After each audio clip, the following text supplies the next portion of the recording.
And also would be in the office and they'd say things like, yeah, so this drug costs an extra 3 million a year per patient or whatever it was. Yeah, the costs are incredible. And I said, this is stupid. Basically I got fired, to be fair. But then I said, look, I'm setting up a recruitment business. So I did that for 4 years. It was making money, but I hated it. I got lonely working from home alone all the time. Yeah. And then the real kick that got me into like property, into like assets was I thought, welcome back to the Takeoff Experience. We have a very, very special guest in the building. How are you doing today, Tej?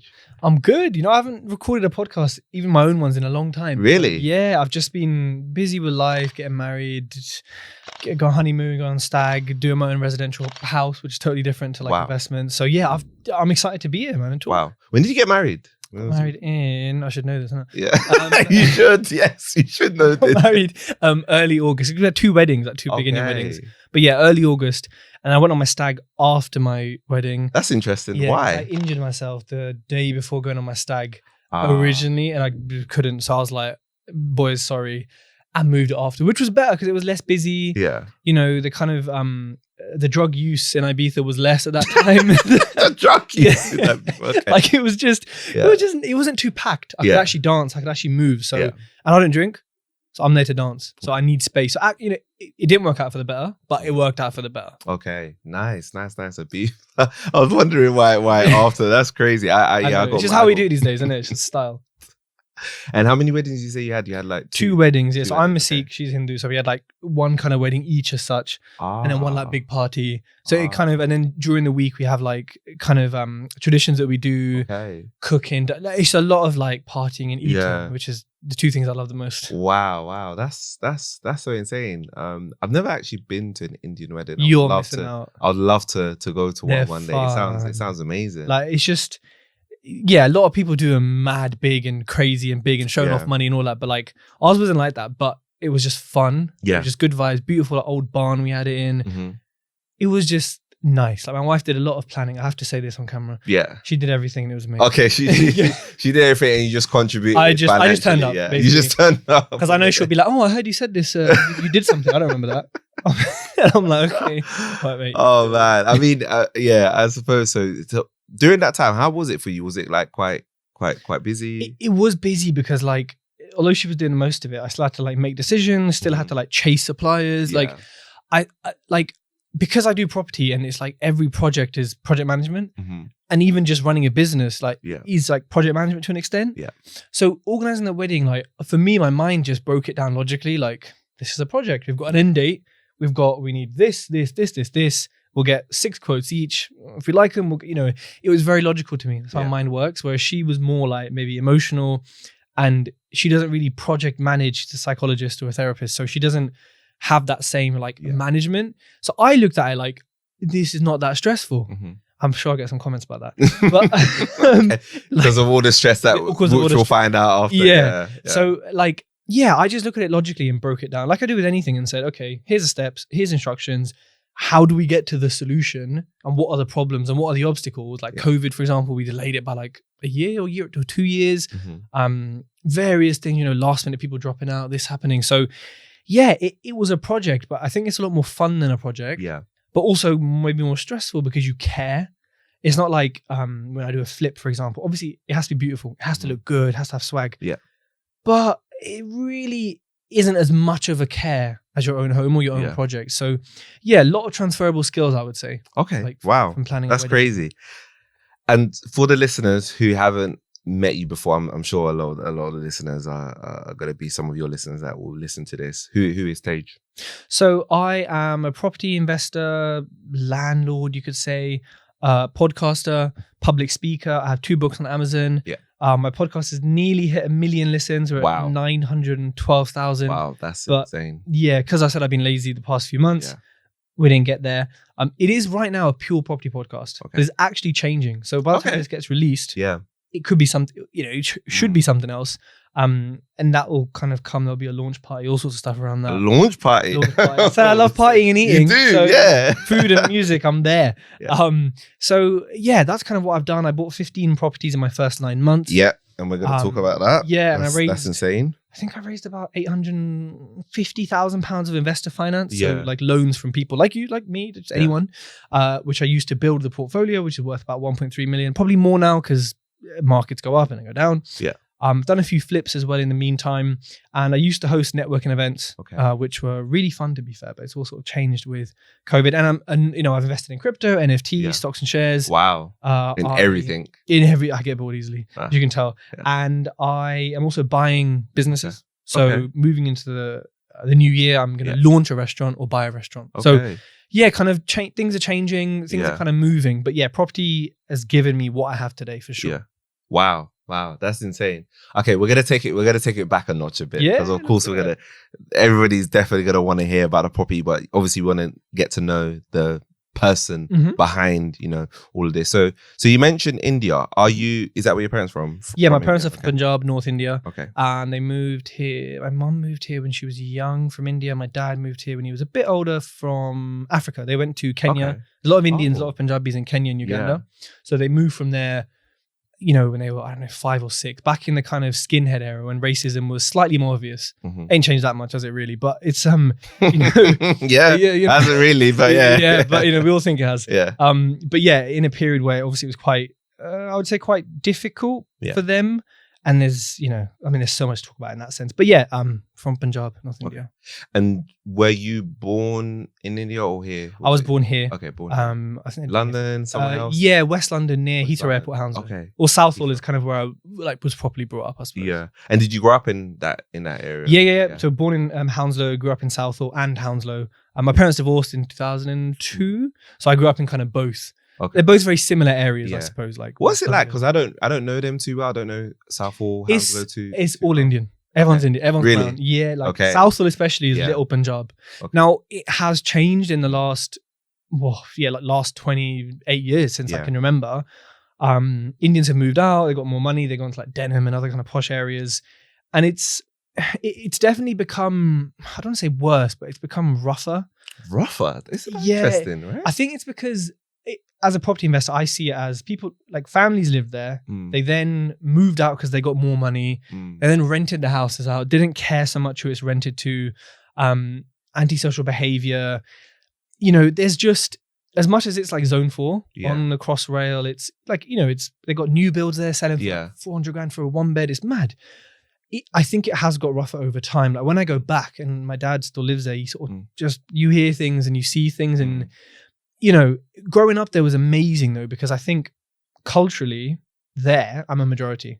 In England, I'm a minority, of course, tiny minority. Yeah. So it's quite nice because it made me be in touch with my culture, learn my language, know how to read and write it, which is not easy because it's not, you might call it symbols. Like it's not like Latin script. Yeah, like Latin letters. Yeah. So I think growing up there, for me, had a really positive impact because I got to learn more about me and my people. Okay. As opposed to if I grew up in, I don't know, the middle of Surrey in the countryside, like I might not know my history and the reality of the relationship between Britain and India as well. So there's lots of things that I learned. Yeah. And I'm grateful for being there. Wow. That's so interesting. That is fascinating. I'm really it's more interesting than property, I'll tell you that. Yeah, it is. It actually is. Wow. That's epic. Okay, so you obviously love the area. Did you go to school in the area too? Yeah, I went to school in like Heston, which is basically Hounslow. Okay. Again, all Indians. Yeah. Like 95% Indian, I think. Okay. And then African, Caribbean, and then like a tiny percentage of like English white people. Yeah. And school-wise, what were you like? Were you good at school? Did you like school? Or were you a bit more on the non-educational vibe? I definitely was like, I need to study and get good grades. It was definitely like a thing. Maybe that's like Indian parents being like, you got to do what you got. Like, it's just, you know what I mean? Like, I wasn't like social like this. I wasn't, friendly. I say I was quite like tense, quite like angry, I suppose, as a kid. Like I was the total opposite of what I am now. In terms of like education, it's, B's and A's. Okay. That's good. B's and A's. Yeah. I mean, look, typical Indian, I'm like, I could have got A star. Like this close. But like, and then A level, same A's. And then, I definitely valued it. Looking back, university was just a joke. It was just fun. Yeah. What did you study? I studied biochemistry. Okay, bio. So I love science. Yeah. Health, fitness, science. I did then. So I still do now. That's what you pretty much did throughout. Okay. Yeah. And even at like high school, I was like, I love biology. I love chemistry. This is it. Yeah. But yeah, and then when I got to uni at the time, I think there was always something in me that thought, why am I doing this? Like, okay, I kind of, if I wasn't studying a science, I don't think I would have gone to uni. Really? I think for certain vocations, like being a lawyer, doctor, scientist, etc., you need uni. You defo need it, yeah. Right? Yeah. It's a prerequisite end of. Maybe now it's changed, I don't know. But back then it was. And so I, did it. But I think in the back of my head, I was always just like, how is this going to make me money? How is this going to build a life I want to build? But it didn't really come to the forefront. I just carried on, studied. I went to America for my second year, studied abroad, which was just incredible. Yeah. And yeah, like I was never top of the class, but I wasn't never bottom. Okay. But and it still stays with me to this day, if I don't want to do something, it's so hard to make me do it. Right. And that's why having your own business is great, because it's like, if I don't want to do that, I'll outsource it. I'll pay someone else to do it, or I won't do it. Yeah.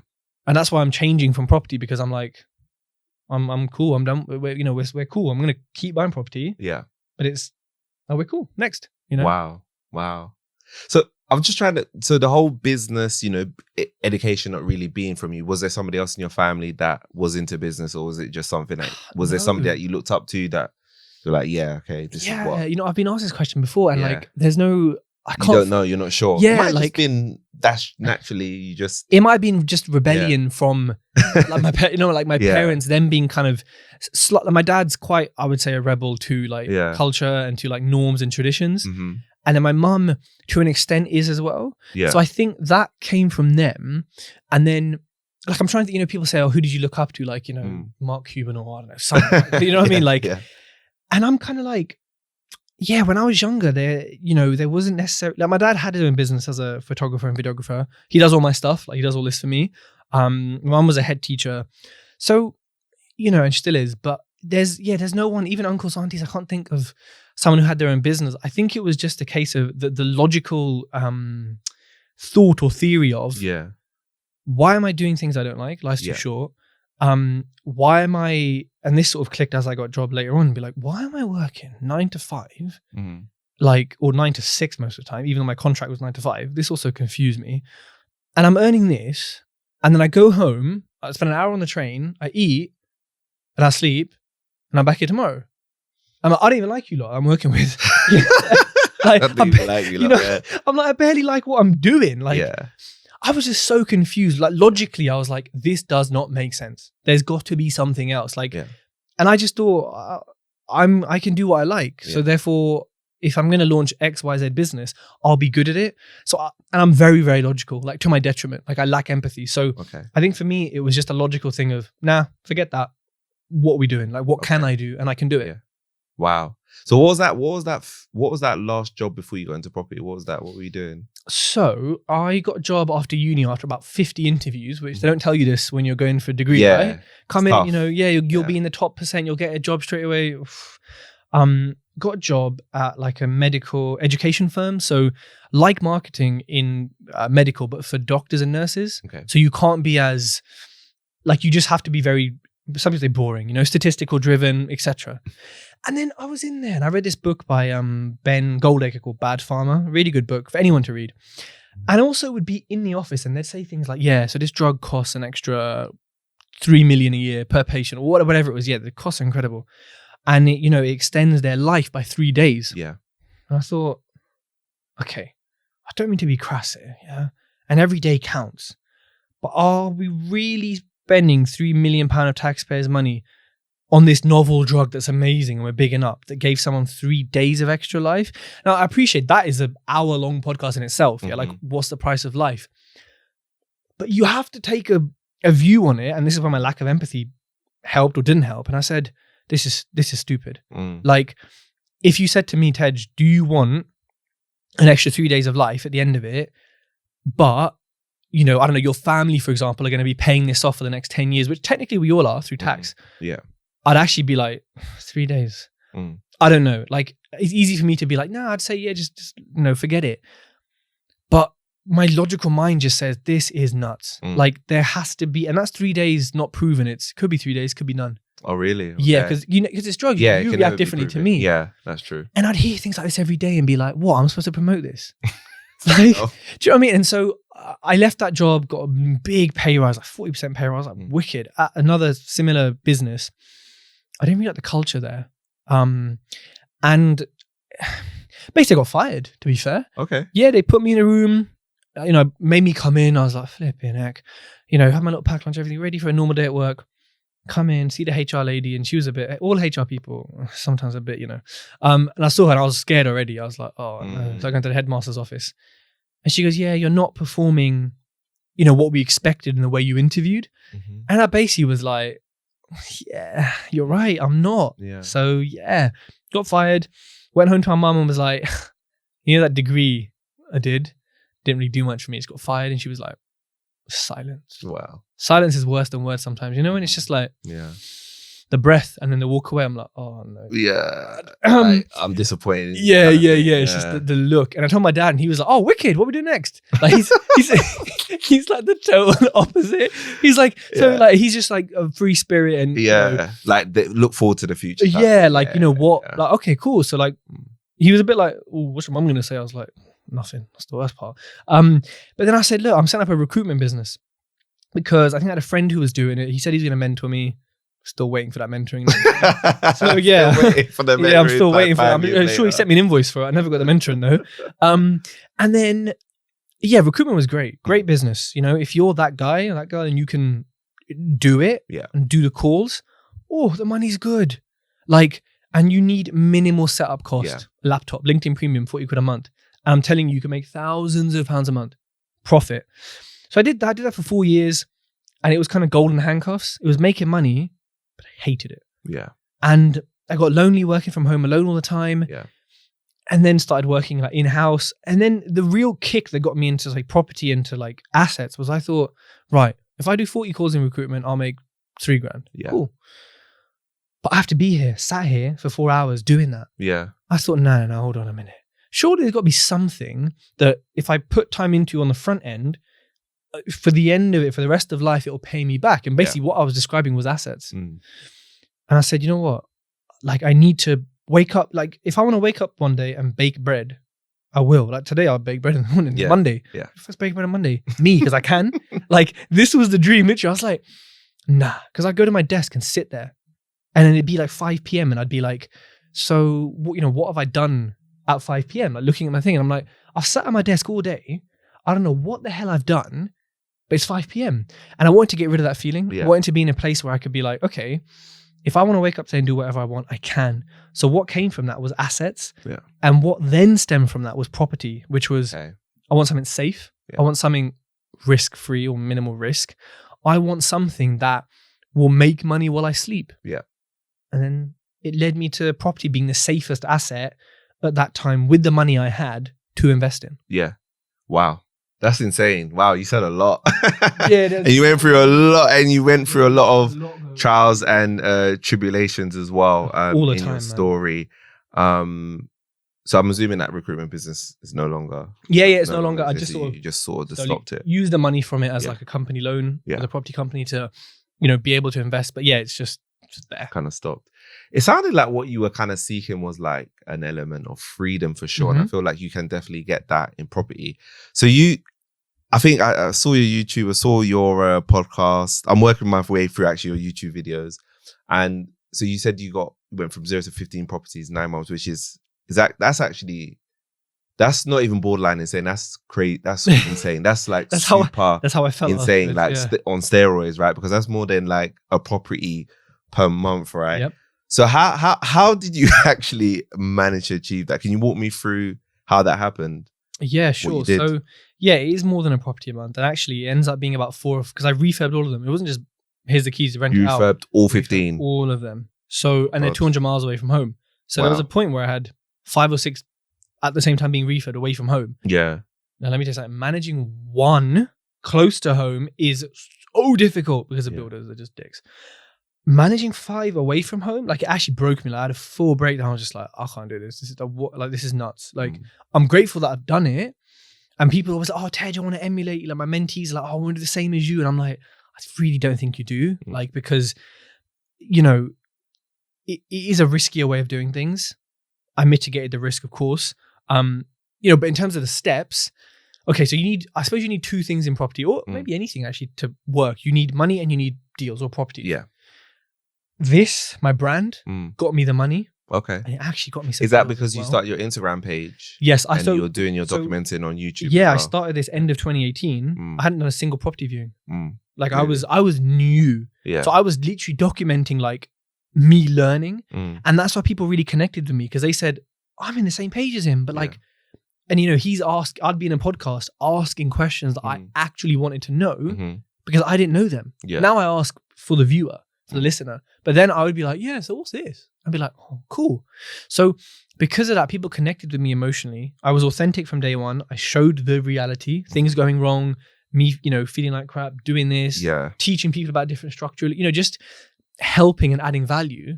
People then connected with that journey, got my first property, and then they saw it. How much did you put into your first property? What was the first? So I put £30,000 of my own money into my portfolio from day one. Okay. So and since then I've put in nothing. Okay. I might put in a couple of quid. So you put 30,000 in the first one, and then you decided to start raising money from other people. Investor finance, yeah. Why did you go down that route? What was the thinking behind that? Didn't have enough money. Okay. You know, was that because you felt like things were going too slow?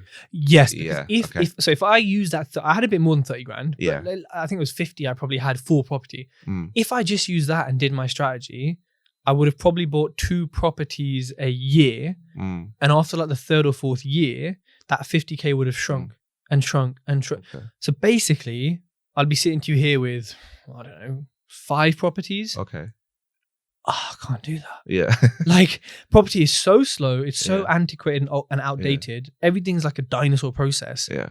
Each property, in my case, like single lets, like a normal family living in it, generates anywhere from, I don't know, 250 to like 450 a month profit out of London. You imagine taking 4 years to buy 5 of them just to generate a grand a month. I'd be pissed. Yeah. So I just knew, like, as soon as I did the maths, I was like, yeah, we need to get a move on here. Yeah. I can't just be buying, you know, all this nonsense. And actually, it's quite common in like property in certain circles to use investor finance. You know, like it's normal. Yeah. For small deals, for big deals, etc. So for me, it was a case of, this is normal. I need it. Yeah. And can I do it safely and properly and look after their money? Okay. Wow. Okay, take me through the first deal that you did. So you put 30K, it was a refurb. Did you get it on auction, or was you just buying it from like I bought it from a deal sourcer. Okay. Kind of like a recruitment consultant for property. Okay. They bring you a property and say, pay us a fee for bringing it to you. Okay. Most deal sourcers are absolute trash. I thought you were going to say the opposite. Most are really good, but yeah. I wish I'd have double the amount of properties if they were. You know what it is? Any job with a low barrier to entry, there's a lot of crap. No offense, but estate agents, very personal trainers. Very true. I see a lot of injuries in the gym about to happen. I see a lot of bad, because it's easy to do. Yeah. To be a deal sourcer, you can be on tomorrow if you want. Yeah, it's true. It's nothing. So it was from a deal sourcer. We bought it for 50 grand. So I did actually have an investor on my first deal, family member. So they put in 30 grand. I put in 30 grand. Bought it for 50. The property for 50. The property for 50, cool. Stamp duty, legal fees, refurb, all in. It's in my book as well. We're in for about 62 grand. We didn't know, but we estimated the end value based off data, not just, it could be this, like a lot of people do, which is so scary, to be £80,000. Okay. So we're like, okay, give them 50, 80, there's some fat in here. There's some money in here. Did the revaluation after 6 months, and it came back at 80. Okay. And now, this is where the strategy might get a bit complex, but I bought the house for 50. I spent 62, and we're all in for 62. So there's 62 here. Now, it comes back valued at 80. The lender will give me on a mortgage 75% of that new value. Yeah. Obviously, with a resi, it's like they give you 90%, right? Yeah. But buy-to-let is lower. So they go, cool, we'll give you 75% of 80, which happens to be 60. So this 62 here is paid off. Yeah. I get my money back. Investor gets their money back. Yeah. There's 2.5 grand in. Okay, I'll leave that in. Fine. I've now got a house. Okay. With, once it's on the mortgage, that is netting me, 340 something a month profit after everything. Yeah. And I've left in £2,500. Right. The quick maths, at the end of 10 months or less? Get paid off, yeah. It's a free house. So right now it's a free house. There's no deposit. If I sell it, I will get 25% of 80 grand as my wow. profit. Yeah. And so I did this buy, refurbish, refinance strategy over and over and over again with some flips, which is buying to sell. So what it means is if you give me 100 grand, I can pay you back because I pull it out. Yeah. Whereas the old school way, which is put 25% in, leave it there. wait for a little bit. Get grey hairs, have 3 kids, buy another one. You know what I mean? So have your kids have kids, then buy another one. Yeah. It's just a much more efficient way. And my book is literally the guide to BRR. Yeah. Because, well, there's no other book on it. Yeah. And it can be a complex strategy. Yeah. And it blows your mind. Even now, after 18 deals now, it blows my mind. I just think, I put no money in because of investors. I pulled it all out. I got a house. I still sit there just like... It is crazy though. Wow. Yeah. Wow. It is. Yeah. It's powerful, man. Yeah. And we're definitely going to discuss a bit more about BR. I wanted to know, so currently your portfolio is still 15? Yeah, it's 12 at the moment. Okay, it's 12. Because, so I bought 15 in 9 months, sold 3 of them to fill the gaps that were generated by money left in. Because some deals didn't go as expected, or they just left in more money and I still bought them. And then I bought 2 more since then, which were flips because I want chunks of cash. So yeah, it sits at 12 currently. 2 of them are actually serviced accommodation units, so like holiday lets. The rest are single family, just family. Normal lets. Why did you go down that route? Like instead of like what's the other word for it? Multiple households with multiple occupancies. Is that what is it called? Yeah, HMOs. Yeah. So HMOs is 5 humans who don't know each other in a house, stealing each other's milk and cheese. And people do it. No, people do that. 100%. 100%. Oh, I can't change a light bulb, Tej. Can you come and change it for me? Like, bro, you're 27. So life out. Like you can't change a light bulb. For me, it was just a lot of work, a lot of management. Yeah. Now look, some people have, I know loads of people in my network do HMOs. Great. Loads of cash flow. Like it's good. You know, they manage it. It's great. But when you put them to the side off a podcast and you say, come on, so how is it really managing it? 99% of them say, it's tough. You know, it's all right. Or like, yeah, it's okay. But they never say with their chest, yeah, it's easy. They never, I promise you, bring them on your podcast. They'll say it to your face with their chest, yeah, it's easy. As soon as it comes off, they won't. Yeah. And like, that's just social media. Everyone lies. I just didn't want that. But also, I like the path of least resistance to the most result. Okay. I like efficiency. So for me, HMOs have a much bigger refurb cost, a lot more regulation, like building regs, planning maybe, depending on the size of it. They just take longer. There's a lot more that goes into it and goes into maintaining them. I wanted the most boring vanilla property portfolio, right? Because I want it to be passive and to last me a long time. So it needs to be boring. Yeah. Yeah. Fair enough. I like that. It's so funny that you're saying boring, even though you sped up to get there. You sped up to get to boringness. Basically, yeah. That's cool. I went fast and hard to just be boring. And but because I guess you were seeking that safety. How much is that? How much income is it generating you monthly? Those 12 properties. So anywhere from £4,000 to £5,500 a month. Okay. Wow. It varies because of the service accommodation. Because that's like in summer, it'll be way on the fat end. Winter, on the lower end. Wow. And also, every time a tenant leaves, the rent goes up. The market. I don't increase rent on my tenants when they're there, but when they leave, and I've had 3 or 4 leave this year, the rent goes up by 60 quid a month. And that's profit. Oh, wow. It's just, of course, it's just going up. Huh. That's interesting. Oh my God. So is it going to stay there? Are you going to stay at 12? Are you looking to increase it? Or are you just like, okay, this is enough? I'm always going to buy, right? Like I'm always going to buy property just because it's such a good asset. But I think we touched on this at the start of the podcast. Like, I'm looking at other stuff sort of more actively. You know, every year, if I can add 5 to it, I'm happy. You know, maybe add 4 to it and do 1 flip to give me a nice chunk of say 40 grand to just, I don't know, do something stupid like buy a McLaren or something. Like then I'll be fine. Yeah. And now I've got the teams that outsource. I don't need to visit. You know, right now I can get deals and the market's shifting, which is good. So I got my shopping bags ready. I can kind of do everything from my desk, from my phone. So I will continue to buy. I've got the investors as well, but nowhere near the same energy I had before. Okay. Because I don't need it. I'm not interested. Yeah. And property just isn't.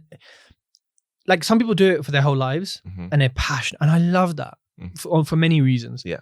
That's not me. Yeah. I've done what I need to do. Okay. That's fair enough. So you feel like you've hit your end goal with it almost? Yeah, I've probably gone more than I expected. Yeah. And the income is more than enough to Yeah. pay the mortgage, pay the bills, live a good life. Yeah. Pay petrol and it's kind of, it covers everything. Plus obviously there's education income coming in. Yeah. There's like investment income.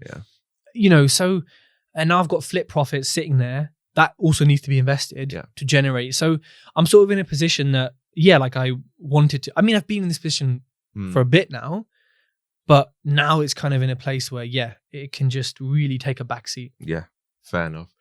Obviously, we don't want it to sound that this was easy. I'm sure the listeners know. Can you talk to us about some of the challenges that you had actually with? I've watched your videos, but that you've had. Yeah, so building your initial portfolio. To get one property secured on a BRR or a flip, you're probably looking at 40, 80, 100 viewings, depending on the market. Yeah, because if something's listed for 80K, you're probably gonna have to buy it for 40.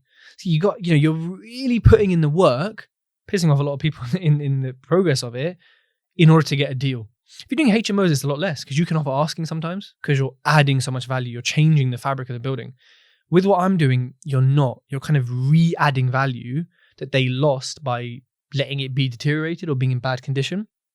So, one of the things is, you got to put 40, viewings when I was doing it plus to get one accepted. You go to auction, you might view 40, you never win one, right? You got to read 50, 60 legal packs. And by the way, I can read them. I've learned. I've got a mind that works like that and I can understand it. And I've had help from my solicitors to learn how to. If you can't, that's 250 quid a pop for your solicitor to read it. And you can't not let them read it, right? So I've read 400 plus legal packs in my time. Maths, I'm not even going to do the maths. It's a lot of money. That's a lot of money. And so I've read 400 and I've got 6 deals from auctions. So you can see the hit ratio.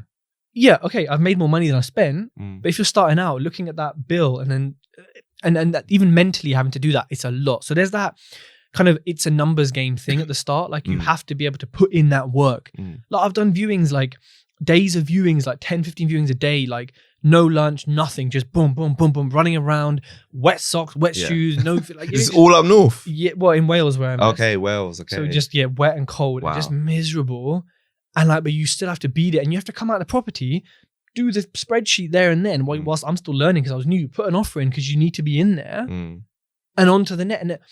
And it's a lot of sacrifice, a lot of hard work, a lot of things that you wouldn't do in a 9 to 5. There's the comfort that you have in a 9 to 5 is not there. Dealing with everyone in property seems to be a dinosaur. Solicitors, land registry, accountants, but oh god, my team are amazing. My solicitor, my broker, everyone. My broker's incredible. Big up Shaz. But most are not. Yeah. Like in life, I suppose there's an average and there's a top 10%. Yeah. Dealing with builders. There's a bottom 99% of builders, which is all of them. and then there's a top 1%. I promise you, anyone doing their refurb is going to know what I'm talking about. Yeah. And there'll be some people commenting saying, "Oh, I've had really good builders." It's probably because your uncle, bruv. Honestly, dealing with builders is just.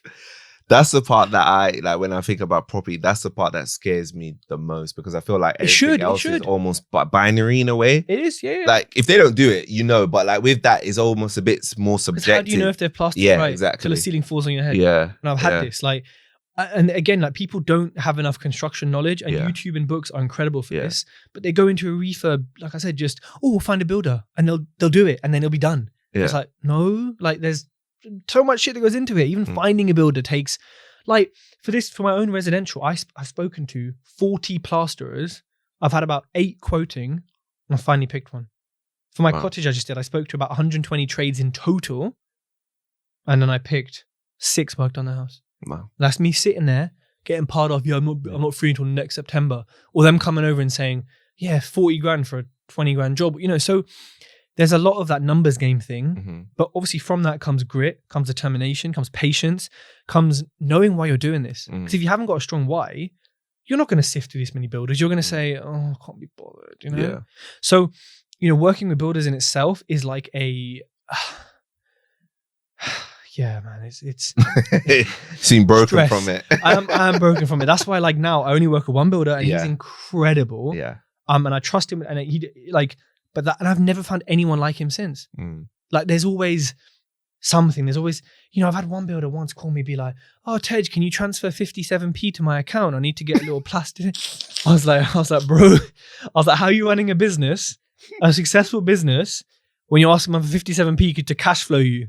I was like, and imagine on the phone, I had to be like, yeah, buddy, no worries, send me the receipt. I put the phone down and was like, is this for real? 57p. I was like, you're an idiot. Yeah. Look, to be fair, he did a new roof for like $2,000. Normally it's $5,000. So you get what you pay for, innit? Yeah. But, there's so many challenges. I know, man, this is like, even interior design, like I love it, right? And it's so important to selling a house and making it a house that people fall in love with. Yeah. It takes hours. Like my wife now, because I'm doing it for our house, she's like, oh my God, you spent like 25 hours on a kitchen. I was like, yeah, and that's the hours you saw. Yeah. Like there's hours of me in bed being like, do I want blue? Do I want green? How do we do it? What's synced up? Like there's so much that goes into it that people don't realize. And they just think, oh, I've got 50 grand. Let me just buy a property and do it up. It's just not going to work like that for people. Like people need a reality slap or reality check. Like it's not that easy. And it's not like, say you start making tables. Yeah. You're a furniture table maker. If I make this table here, I'm going to lose 20 quid on the MDF, about 30 quid on the legs if I flop it. If you invest in property and you flop it, you're losing 20, 30, 40 grand, 50, 500 grand in London. Yeah. Like, unless you got that money to play with, if you have, come talk to me. Unless you got that money to lose, like, stop being an idiot. Yeah. That's what I say to people. That's crazy. So how can people, I guess, make sure like lower their risk, I suppose? Okay.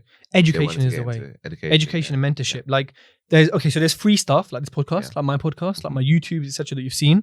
So consume that stuff. And there's so many hours of content. We both know like tens, hundreds of hours of content. So much. Obviously, find who you like and who's realistic. You got books, which are, I suppose, the next level, 10, 15, 20 quid each. Go on Amazon, set yourself 100 quid budget, find the best books on property. 2 of them are mine, and read them. Look at the reviews as well, right? People, reviews are there to help you make purchasing decisions. The next level above that is like paid education. This is a minefield because, and you may see it in other sectors as well, and you probably see it in property. People in property, a lot of people in property are not authentic when they're selling something. Yeah. They promise a reality, financially free in 7 days, first deal in a month. And then people do their courses because society, we're stupid and we're shallow and we want this shortcut. We want a 6-pack in a week. Doesn't happen. We believe it. We do the course and then it doesn't happen for us. And we say, you told me it was going to happen. And they say, yeah, but it's your fault. You didn't work hard enough. Or you're not the top 10%. Sorry. Yeah. And then so there's this like chicken and egg where it's like society, we're stupid and shallow. We believe this crap and we're vulnerable to it because we hate our jobs and want to get out of it. I get it. But then we've got people preying on that and people who are really good at advertising. Yeah. And it's basically a vicious circle of expectation, reality, and a lack of authenticity. So people have to be really, really careful when they're looking for education to look for, people's reviews of doing it. What are people who've done it? What are they doing? Look at the person's brand. Like if they're not posting downsides, they're not posting reality. It's simple as that. Every day we have something go wrong in life.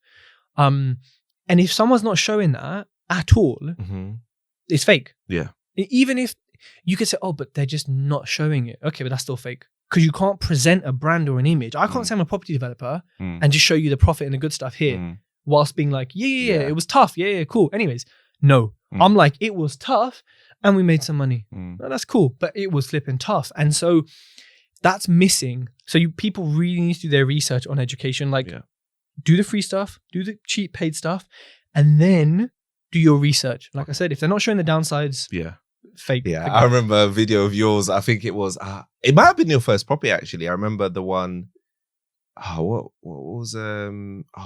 had happened? I think you had bought it off somebody who was supposed to do some refurb. They hadn't done any. Yes, this is the deal sourcer. Yeah. They hadn't done any refurb on it. The whole thing, that sounded like a nightmare. Yeah, that one sounded like a nightmare. I've had that over and over and over. Yeah. I've had times where and just thinking about it, I'm not an anxious person. Yeah, I can talk, I can get on stage, I've danced in front of thousands of people, I've performed. I have no shame, I have no anxiety about anything. Yeah.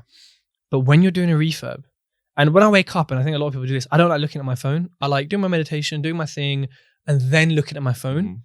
When you have refurbs on, you either get woken up by a builder, fighting another builder, classic. Or you get woken up to, oh, sorry, mate, can't do this. This is broken.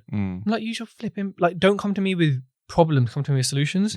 And there's a lot of anxiety around, even now I'm doing my own house, of like, oh, is it going to go well? Is it going to go well? Like, you know, if I see my plumber message me, I'm like, what now? What, you know, like it's, and actually it's been okay on this, to be fair, but I still have that feeling in my stomach of like, shit, what's wrong now? Yeah. You know what I mean? And you're under time pressure because you've got investor finance, you've got to pay them back. You got the fact that every month means you're making less money because you're paying.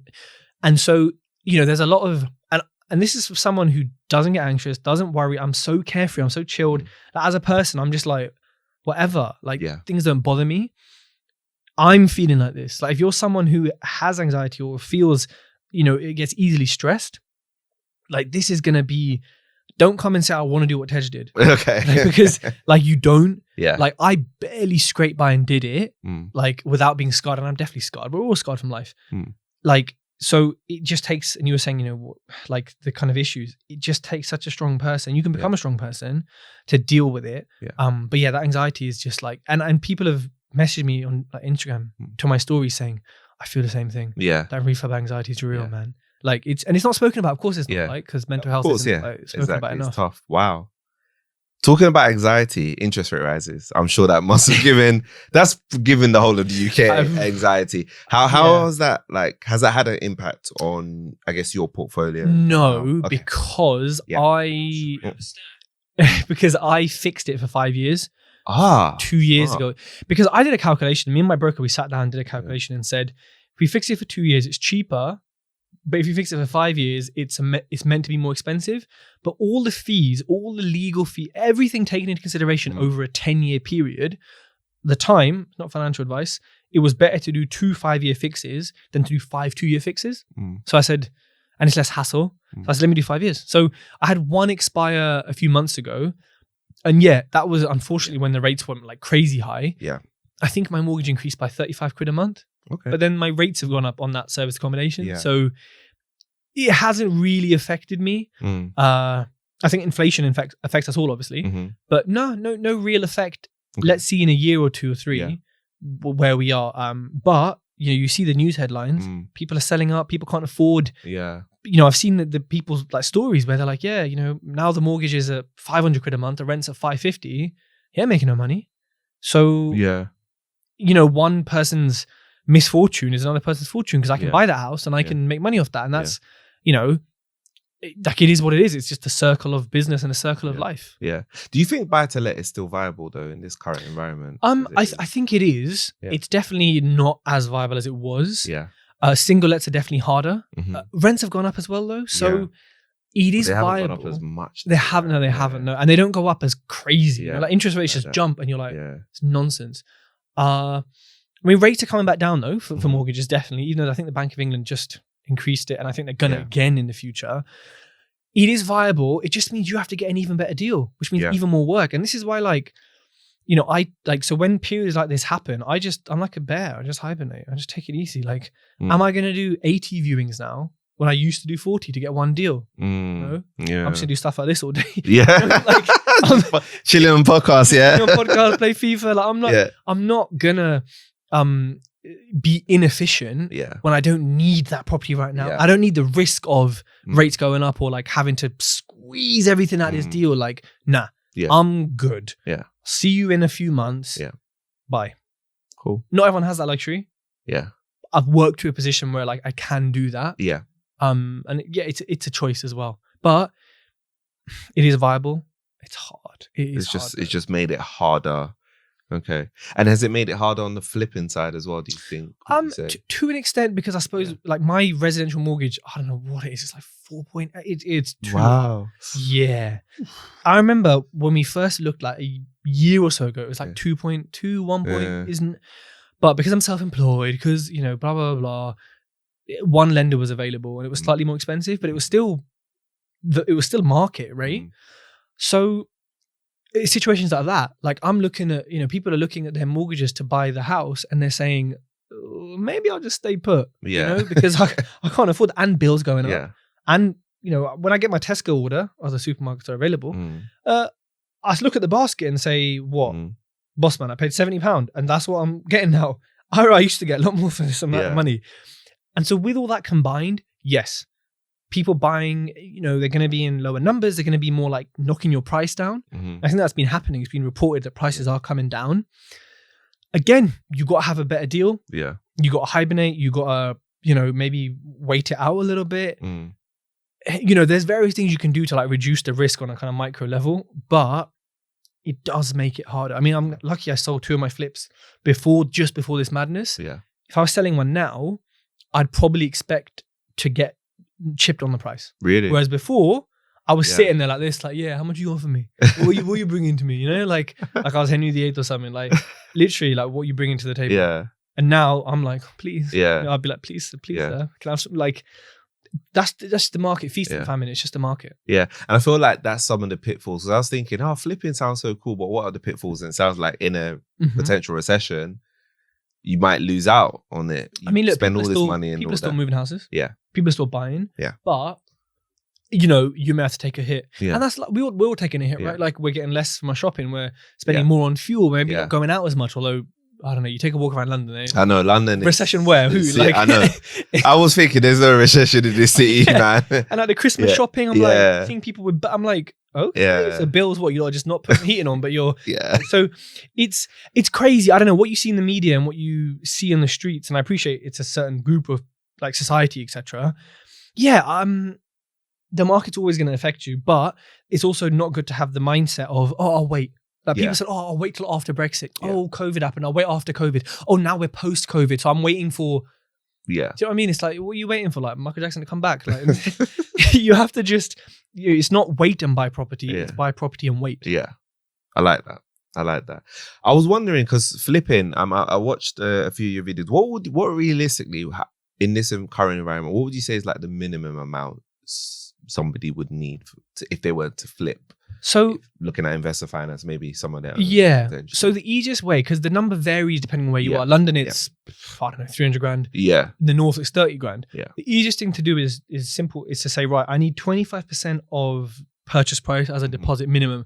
I then need about 4% in fees. So you're probably about 29%. Let's just call it 30, just to get the keys, right? And now to refurb it, you're probably looking at another.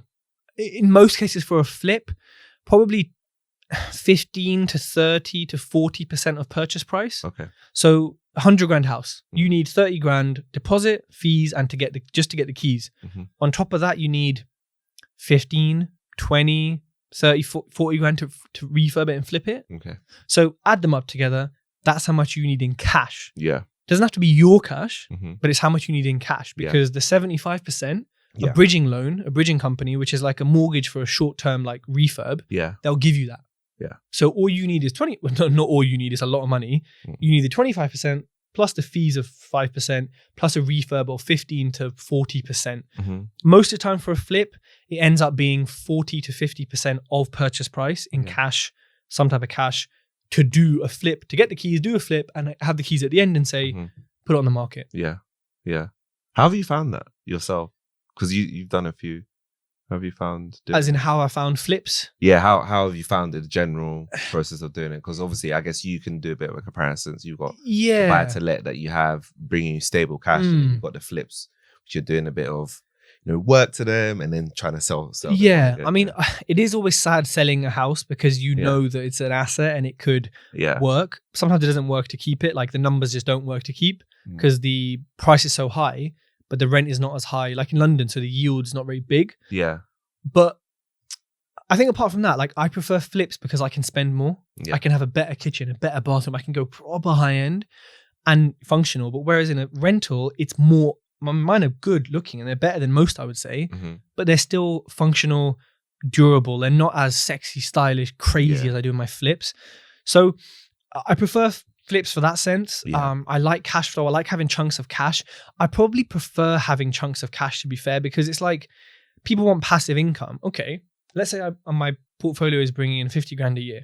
I did one flip that bought me 58 grand, I think it was. Wow. Let's say it was meant to bring me, I think it was more than 58. It was meant to bring me a lot more, but got delayed, long story, blah, blah, blah. Like, let's say it bought me 50. Would I rather have 50 grand month by month from humans who could decide not to pay rent and in this country get away with it? Or do I want 50 grand up front and I'll just pay myself monthly? Which one is truly passive? It's the lump of cash. Yeah. I started thinking about that. I thought, yeah, this makes sense. Like, okay, there's no capital appreciation. Fine, I've sold the house. Okay, but if you give me 50 grand, I bet you I can make 20% on it doing something. Yeah. So I'm starting to prefer flips because I've already got an existing portfolio. But I think doing a balance of both is really, really important. Yeah. Yeah. And do you feel like you'll do more of that in 2023? I think I will. It depends, because as I launch my restaurant business and I buy businesses, if they are generating a good lump of kind of cash flow per month, then I'll probably will look more heavily at flips to get the big chunks every, few months or so. If, maybe they're not so cash flowy and they're more lumpy cash for whatever reason, type of business it is, then I'll look to getting more cash flow in. I do want to build the portfolio though, just to have more assets, more equity. More assets, right? Exactly, well, exactly, right? So it will definitely be a case of what's the market saying? What's the spreadsheet saying? What is my life spreadsheet saying? Like, where do I need to be at? And it'll be a combination. It's always a combination for me of spreadsheet and what I want to do. Yeah. Spreadsheet says no. Yeah. Like, is the spreadsheet like your numbers and... Yeah, the numbers per deal. Okay. So like people say to me, oh, Tej, what's the minimum you'd accept? What's this? And I say, well, look, if your spreadsheet isn't working out, like don't do the deal. Like what does your spreadsheet say? Like, is this a good deal? What does your spreadsheet say? Okay. Because what's a good deal for you is not a good deal for me and vice versa. So it's all about having that spreadsheet that's tailor-made as well or tailor-edited to suit your requirements. Yeah. And also knowing what you want. Like you could be happy with a 10% return on your property. I'm not. I'm getting 40, 50 unlimited because there's no money in. But if you're happy with that, don't look at me and say, I need those Tej deals. No, do your 10% deals. Like, and if you get more, perfect. Everyone's happy, So do what works for you. Yeah. Wow. That's incredible. Sorry. I just literally forgot the question on my head. I was wondering, I'll let you drink some water.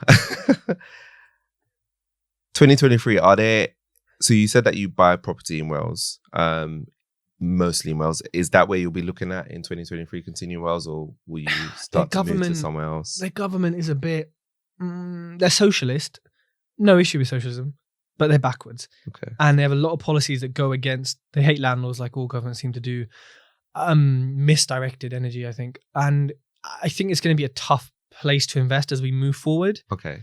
However, my builder's there, my team is there, everything is there. So, it depends. I'm going to keep, keeping an eye on the government and the regulations and the things they're bringing in. I'm not sort of afraid of doing it close. I've done like 2 deals close to me. Yeah. I actually somewhat prefer them far away now because they're like, hear no evil, see no evil. Like my builder deals are all are done. Yeah. So I will continue there because I've spent years building my network and my people there. It just makes sense. However, let's see what the government do because that is an important point. Yeah. And I was wondering, like throughout our conversation, you were mentioning a few things that you look at. What other things do you look at when you're assessing a deal, whether it's viable for you to go forward with it? So spreadsheet is key. Yeah. Like if spreadsheet doesn't work, nothing else matters. Yeah. But things like, is it close to an employer, hospital, industrial park? Is it in a nice area? Google Street View can tell you this. Yeah. How do you feel when you walk around the area? Are these houses like standard or non-standard construction? Is it a council estate? Is it not? Yeah. And again, there's stigma around council estate, but some of these houses are so well built, but you also got to consider the rents might be different, the perception might be different. I also look at like garden size now, especially with COVID, like post-COVID. I know it's always cold and rainy here, but people still like a certain size of garden, not too big. The space in the house, what can we do here? If it's a 2-bed, can we make a 3-bed? If not, fine. I look at, the main thing is a spreadsheet is like, are there comparables on this street that mean this is a good deal, or is it priced so close to that end value that this is just a write-off? Yeah. So it's pretty much spreadsheet. Once I've done the area research, which takes hours and hours and hours, and a lot of, like false starts and changing direction, things like that. Once you've done that, it really is focused on that spreadsheet. Yeah. The employer stuff is important, but people will still live like I do in the middle of nowhere in a hamlet in the countryside because they want to, Yeah. Like you know, where I live, for example, we're renting at the moment. There are like 29 viewings on it. And when I say hamlet, there's like 60 people, like more chickens than humans. Like it's proper countryside. Yeah. It's close to a lot of towns, but that's the demand on it. Yeah. And when houses go for sale on here, they're gone. So, you know, there's a target market for everyone and everything. There's a standard, you know, close to employers and hospitals, but there's also people like to live where they like to live. They're like, just like the countryside sometimes. Yeah, so quiet and peace. But it is mainly spreadsheet. Yeah. Like, because if the numbers don't work, you can't force them to work. Yeah. And if they don't work, nothing else matters. It could be the best street in the best. But if it doesn't work, why am I doing it? Yeah. I mean, it's very, very true. Very, very true. You know, throughout our conversation, I was trying to figure out, like, for a lot of, especially beginners, they'll say, okay, we're gonna do all the education, we're gonna learn from whoever we need to learn from.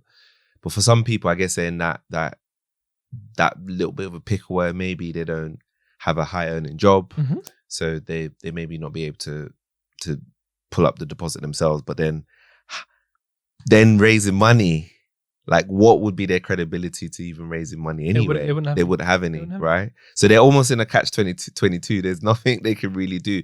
So I guess on that point, I know that there's other ways that people, I know that you're starting a series, and I wanted to bring it here on the podcast if possible. So you did one where talking about how can you start with property 1,000, but instead of 1,000, let's go a bit higher, 5,000. So how could somebody start in property with 5,000 or less, for example? So the first obvious way is you don't start 5K. You keep saving, you keep earning, keep investing to get more.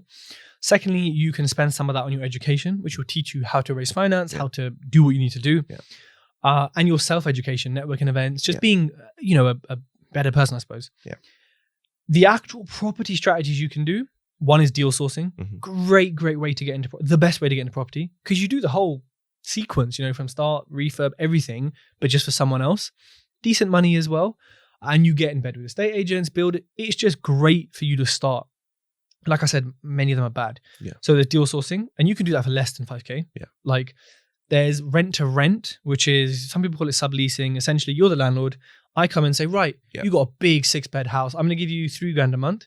You normally get 3.5, but I'm guaranteeing it. No maintenance, nothing. You're like, all right, have it. Hear no evil, nothing. I then rent it out per room for whatever, or I do a service accommodation. I then make $5,000 a month. After cost, blah, blah, blah. I'm netting 800 quid a month difference. You're getting your rent paid. You're happy. I'm happy. Everyone's happy if it works out. Now, I say $5,000 or less because you probably might have to paint the place. You know, you might have to furnish it, maybe pay you a deposit or like the first month's rent, things like that. So sort of anywhere from like 3 to sort of 10K is good for a rent to rent, depending on area.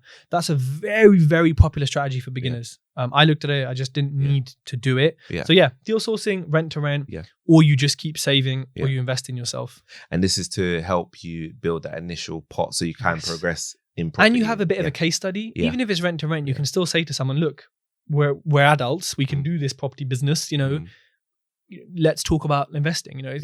Having a case study or any experience, the doors just go boop, it's and true. everyone runs in. Because they trust you now a bit more.